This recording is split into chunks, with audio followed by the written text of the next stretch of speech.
क्या समझदार लोग पढ़े लिखे होते हैं, या जो पढ़े लिखे होते हैं वो समझदार होते हैं, और अनपढ़ जो लोग होते हैं क्या वो मूर्ख होते हैं? ये धारणा मेरी समय के साथ बदल गई। ज़रूरी नहीं है कि जो बहुत पढ़ा लिखा है वो समझदार हो। मैंने पढ़े लिखे अनपढ़ भी देखे हैं, और मैंने ऐसे लोग भी देखे हैं जो अनपढ़ थे, कभी स्कूल नहीं गए, लेकिन वो इतने समझदार निकले। यकीन नहीं होता तो मेरी कहानी से समझिए। एक आदमी था और वो समोसों की रेहड़ी लगाया करता था सड़क के किनारे। उसको कम दिखता था, इसलिए वो कभी भी टीवी नहीं देखता था। उसको ऊंचा सुनाई देता था, इसलिए वो क्या करता था कि कभी रेडियो नहीं सुनता था। और वो अनपढ़ था, इसलिए उसने कभी अखबार भी नहीं पढ़ा।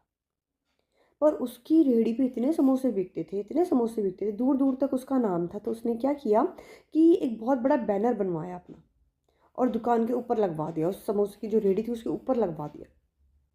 फिर उसने समोसों के लिए जो आलू थे ना, आलू की बोरियों मंगवा ली। बहुत ज़्यादा बोरियां मंगवा ली उसने।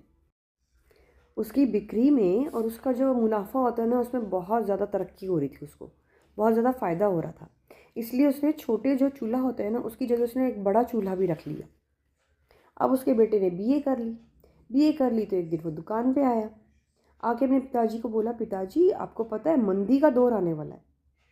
बोला, मतलब बेटा इसका मतलब क्या होता है? बोला, इसका मतलब होता है चारों तरफ मंदी ही मंदी छाएगी।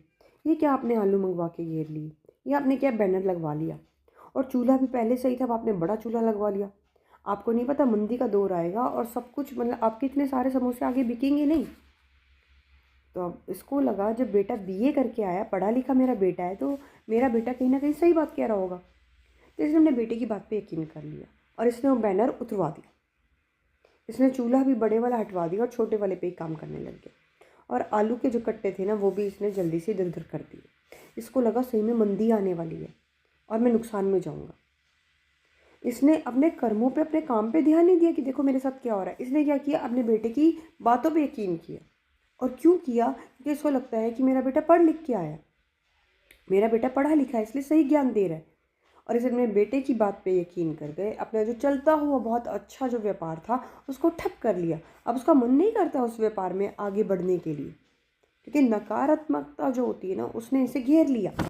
उसका जोश खत्म हो गया और उसकी दुकान पे आने वाले लोगों की जो संख्या थी ना, वो धीरे धीरे कम होने लग गई थी। इस तरह उसका व्यापार ठप हो गया। फिर उसने अपने बेटे से कहा, बेटा तूने बहुत सही किया, मुझे समय रहते ही सचेत कर दिया। हम मंदी के दौर से गुजर रहे हैं, तूने बहुत अच्छा किया। पता है इस कहानी से हमें क्या शिक्षा मिलती है?